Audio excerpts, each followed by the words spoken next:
Chennai Kodungaiyur MR நகரில் உள்ள பாலமுருகன் கோயில் சிவராத்திரி விழா சிறப்பாக நடைபெற்றுக் கொள்கிறது.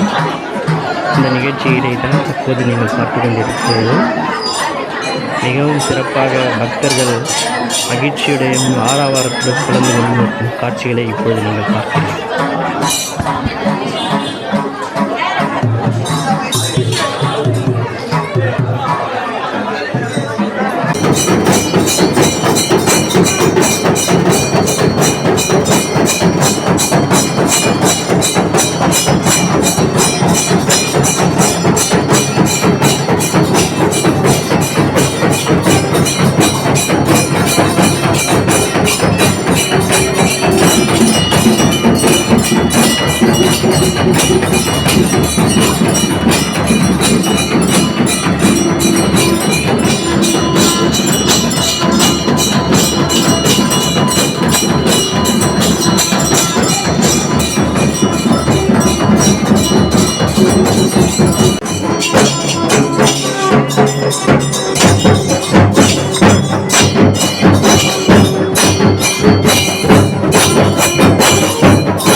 ஓம் நமச்சிவாய, ஓம் நமச்சிவாய, சிவாய நம ஓம். இப்பொழுது மகா ஆரத்தி சிவனுக்கு நடந்து கொண்டிருக்கிறது. காண கண் கொள்ளா காட்சி. ஓம் நமச்சிவாய, ஓம் நமச்சிவாய, ஓம் நமச்சிவாய.